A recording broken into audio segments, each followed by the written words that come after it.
Assalamualaikum warahmatullahi wabarakatuh. Nama saya Happy Sabita Safitri, NPM 1951040317. Di sini saya akan membacakan presentasi yang berjudul Praktek Jual Beli Syarf dan Jizah. Yang A adalah pengertian al-syarf. Al-syarf adalah perjanjian jual beli satu valuta dengan valuta lainnya. Al-syarf secara bebas diartikan sebagai mata uang yang dikeluarkan dan digunakan sebagai alat pembayaran yang sah di negara lain. Jual beli mata uang merupakan transaksi jual beli dalam bentuk finansial yang mencakup beberapa hal sebagai berikut: pembelian mata uang, pertukaran mata uang, dan pembelian barang dengan uang asing tertentu. Yang B, landasan syariah syarf. Praktek al-syarf hanya terjadi dalam transaksi jual beli, di mana praktek ini diperbolehkan dalam Islam berdasarkan firman Allah Quran Surah Al-Baqarah ayat 275 yang artinya, orang-orang makan atau mengambil riba tidak dapat berdiri melainkan seperti berdirinya orang yang kemasukan setan lantaran tekanan penyakit gila. Keadaan mereka yang demikian itu adalah disebabkan mereka berkata atau berpendapat, sesungguhnya jual beli itu sama dengan riba. Padahal Allah telah menghalalkan jual beli dan mengharamkan riba. Orang-orang yang telah sampai kepadanya langsung dari Tuhannya, lalu terus berhenti dari mengambil riba, maka baginya apa yang telah diambilnya dahulu sebelum datang larangan, dan urusannya terserah kepada Allah. Orang yang kembali mengambil riba, maka orang itu adalah penghuni neraka. Mereka kekal di dalamnya. Praktek al-syarf hanya terjadi dalam transaksi jual beli di mana praktek ini diperbolehkan dalam Islam. Apabila jual beli uang harus terbebas dari unsur-unsur seperti riba. Untuk menganalisis ada atau tidaknya unsur riba dalam jual beli mata uang, yang pertama yang harus dipahami adalah ketentuan syariah tentang riba berdasarkan hadis Nabi SAW yang menjelaskan tentang riba al-fadl, yaitu yang artinya emas dengan emas, perak dengan perak, anggur dengan anggur, gandum dengan gandum, kurma dengan kurma, garam dengan garam harus sama dan diserah terimakan secara langsung. Barang siapa yang memenuhi atau memberi tambahan, maka sungguh-sungguh sama-sama riba orang yang mengambil dan memberinya. Yang C, syarat-syarat syarf. Sebagaimana telah kita ketahui bahwa dalam satu perbuatan hukum terdapat unsur-unsur yang harus dipenuhi agar perbuatan tersebut bisa dikatakan syah. Dalam pertukaran mata uang asing memiliki 4 rukun. Yang pertama, serah terima sebelum iftirak atau berpisah. Maksudnya yaitu transaksi tukar-menukar dilakukan sebelum kedua belah pihak berpisah. Hal ini dilakukan pada penukaran mata uang yang berjenis sama maupun yang berbeda. Oleh karena itu, kedua belah pihak harus melakukan serah terima sebelum keduanya berpisah meninggalkan tempat transaksi dan tidak boleh menunda pembayaran salah satu antara keduanya. Yang kedua, al-tamatsul, sama rata. Pertukaran yang nilainya tidak sama rata maka hukumnya haram. Syarat ini berlaku pada pertukaran uang yang satu atau sama jenis. Sedangkan pertukaran uang yang jenisnya berbeda maka dibolehkan. Misalnya yaitu menukar mata uang dolar Amerika dengan dolar Amerika, maka nilainya harus sama. Yang ketiga, pembayaran dengan tunai. Tidak sah hukumnya apabila di dalam transaksi pertukaran uang terdapat penundaan pembayaran, baik penundaan tersebut berasal dari satu pihak atau disepakati oleh kedua belah pihak. Syarat ini terlepas dari apakah pertukaran itu antara mata uang yang sejenis maupun mata uang yang berbeda. Yang keempat, tidak mengandung akad khiyar syarat. Apabila terdapat khiyar syarat pada akad al-sarf, baik syarat tersebut dari sebelah pihak maupun dari kedua belah pihak, maka menurut jumhur ulama hukumnya tidak sah, sebab salah satu syarat sah transaksi adalah serah terima, sementara khiyar syarat menjadi kendala untuk kepemilikan sempurna. Hal ini tentunya dapat mengurangi makna kesempurnaan serah terima. Menurut ulama Hambali, al-sarf dianggap telah sah, sedangkan khiyar syaratnya menjadi sia-sia. Selanjutnya akan diteruskan oleh Fitri Rahmawati.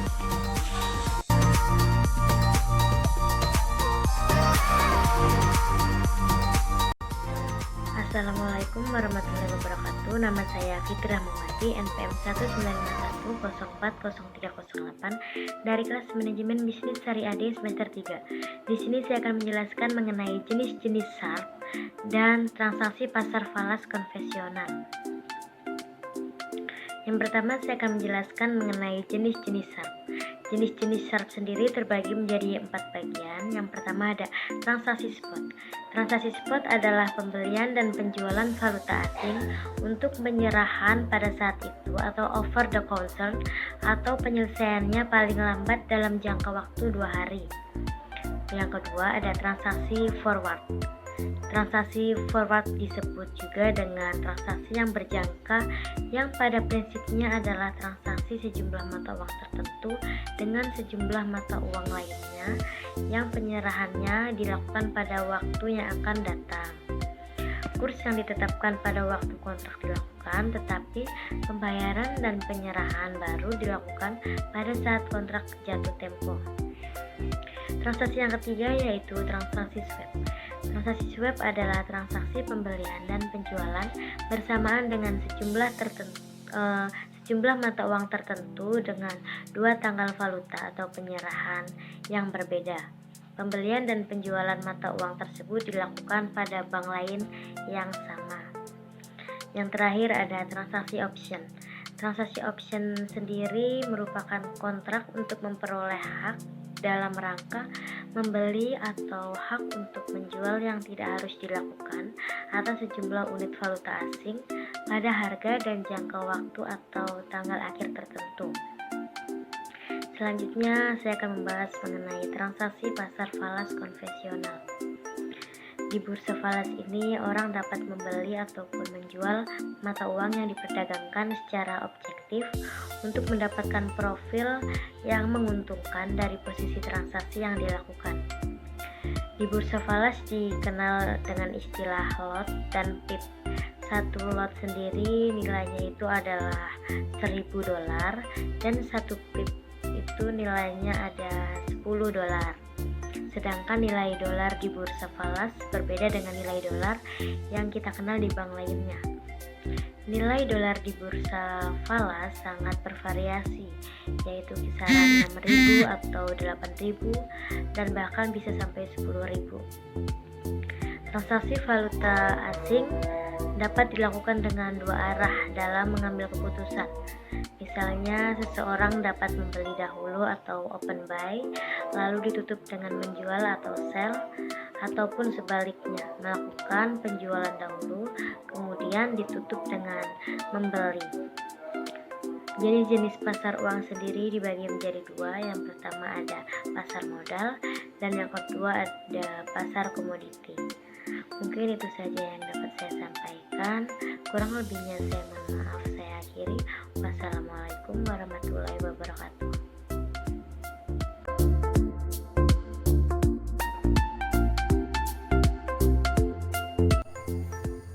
Assalamualaikum warahmatullahi wabarakatuh. Perkenalkan, masih Dimas Darmawan, NPM 191040279. Saya dari kelas MBSD semester 3. Di sini saya akan melanjutkan presentasi teman saya, yaitu yang pertama praktek pasar falas konvensional. Yang pertama 1. Alasan kebutuhan transaksi perdagangan valuta asing. Sebagaimana yang berlaku di pasar uang di pasar valuta asing, fake exchange market, juga diperdagangkan surat berharga jangka pendek, akan tetapi tidak berbagai di pasar uang. Surat berharga yang diperdagangkan tidak dalam mata uang yang sama. Di pasar valuta asing, surat berharga dalam suatu mata uang setiap dipertukarkan dengan surat berharga maksudnya dalam mata uang lain seperti di pasar uang, di pasar valuta asing pun unsur waktu kapan transaksi itu ditutup merupakan salah satu unsur waktu kapan transaksi ditutup.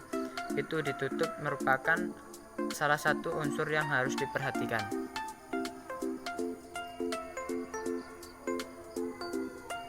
Kedua, harga di pasar valuta asing. Harga dalam pasar valuta asing di suatu negara dinyatakan dengan cara yang sama sebagaimana negara tersebut menyatakan harga dari barang dan jasa di negara tersebut dalam mata uang lokal. Misalnya di Indonesia, harga-harga barang dan jasa dinyatakan dalam rupiah atau yang dimaksud IDR.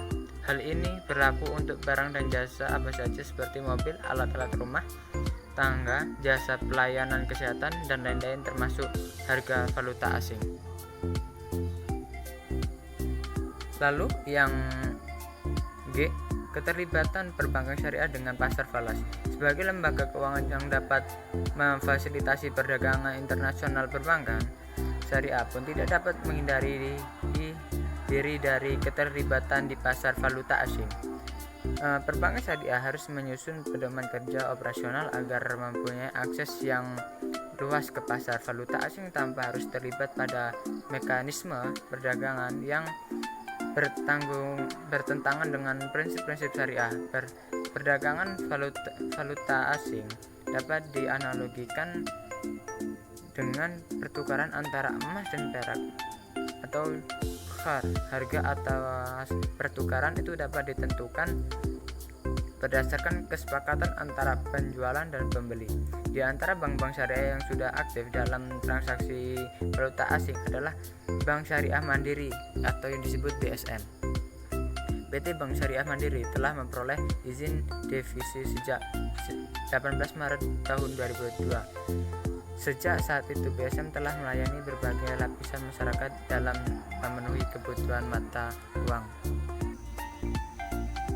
Lalu ketentuan transaksi jual beli syariah sesuai fakta DSN nomor 28 SDN MUI atau 3 2022. A. Tidak untuk spekulasi. B. Ada kebutuhan transaksi nasabah bank atau untuk berjaga-jaga. C. Apabila transaksi tukar menukar dilakukan terhadap mata uang terjenis, maka nilai harus sama dan tunai. Lalu jual beli banknote. A. Transaksi jual beli ini menggunakan akad syarf. B. Menggunakan kuis jual beli yang ditetapkan oleh bank syariah. C. Perhitungan kurs jual beli valuta asing saat ini disadarkan pada valuta rupiah. Yang D. Jual beli valuta asing dapat dilakukan dengan tunai atau pendebatan rekening. Yang I. Banknote yang diperjualbelikan harus tanpa cacat dan sesuai ketentuan bank syariah mandiri. Manfaat. A. Membantu nasabah dalam membeli atau menjual mata uang asing dengan cepat dan mudah. B. Nasabah dapat melakukan transaksi melalui rekening yang dimilikinya sehingga lebih praktis.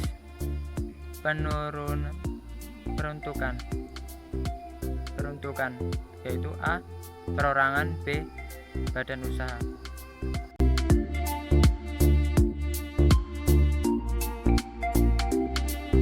Saya akan melanjutkan presentasi dari Saudara Dimas mengenai definisi jual beli jihad. Al-jihad merupakan kata yang diambil dari bahasa Persia yang diarabkan yang bermakna jual beli sesuatu tanpa harus ditimbang, ditakar ataupun dihitung. Spekulatif jihad, jual beli spekulatif jihad dalam terminologi ilmu fikih yaitu menjual barang yang bisa ditakar, ditimbang atau dihitung secara dikira-kira tanpa ditakar, ditimbang atau dihitung lagi. Bahwa di antara syarat sahnya jual beli bahwa objek jual beli itu harus diketahui makna materi objek, ukuran dan kriteria harus diketahui, sementara dalam jual beli spekulatif ini tidak ada pengetahuan tentang ukuran. Landasan syariah jizat. Dari Ibnu Umar radhiyallahu anha katanya, pada masa Rasulullah SAW saya melihat orang-orang yang memperjualbelikan makanan dengan kira-kira tanpa ditimbang atau digantang. Mereka dipukul karena menjual hingga mereka dipindahkan ke tempat mereka. Dalam hadis ini mengindikasikan ketetapan Rasulullah atas transaksi jual beli jizaf yang dilakukan oleh para sahabat. Rasulullah melarangnya, namun memberikan catatan hanya dalam transaksi tersebut harus terdapat proses serah terima. Artinya, objek transaksi sudah dipindahkan dari tempat semula dan biasanya diserahkan terimakan. Adapun rukun jual beli jihad, yaitu rukun jual beli ini sama halnya dengan jual beli pada umumnya. Jual beli dapat dikatakan sah oleh syarat apabila terpenuhnya rukun dan syaratnya. Adapun rukun jual beli menurut jumhur ulama ada 4, yaitu ba'i. Yang pertama ba'i, penjual. Yang kedua mustari atau pembeli. Yang ketiga sikhat atau ijab dan qabul. Yang keempat ma'qud adalah benda atau barang.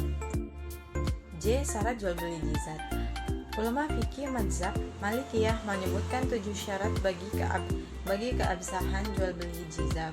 Sebagaimana hal ini ditemukan dalam pendapat ulama mazhab lainnya. Syarat yang dimaksud adalah sebagai berikut. Yang pertama, objek transaksi harus bisa dilihat dengan mata kepala ketika sedang melakukan akad atau sebelumnya. Ulama Hanafiyah, Syafi'iyah, dan Hanbalah sepakat akan syarat ini. Dengan adanya syarat ini, maka gharar, jahalah atau ketidaktahuan objek dapat dieliminasi. Yang kedua, penjual dan pembeli tidak mengetahui secara jelas kadar objek jual beli, baik dari segi takaran, timbangan, ataupun hitungan. Imam Ahmad menyatakan, ia penjual mengetahui kadar objek transaksi, maka ia tidak perlu menjual secara jizab. Namun, jika ia mengetahui kadar objek transaksi, maka jual beli syah dan bersifat lazim namun makruh tanzim. Yang ketiga, jual beli dilakukan atas sesuatu yang dibelikan secara partai, bukan persatuan. Akad jizab dibolehkan atas sesuatu yang bisa ditakar atau ditimbang, seperti biji-bijian dan yang sejenisnya. Jual beli jizab tidak bisa dilakukan atas pakaian, kendaraan, dan yang dapat dinilai persatuannya. Beda dengan barang yang dinilai sangat kecil persatuannya atau memiliki bentuk yang relatif sama, seperti telur, apel, mangga, semangka, kurma, dan sejenisnya. Jika objek transaksi bisa dihitung tanpa adanya upaya yang melelahkan dan rumit, maka tidak boleh ditransaksi secara jizab dan berlaku sebaliknya. Yang keempat, objek transaksi bisa ditakar oleh barang yang memiliki keahlian dalam penaksiran.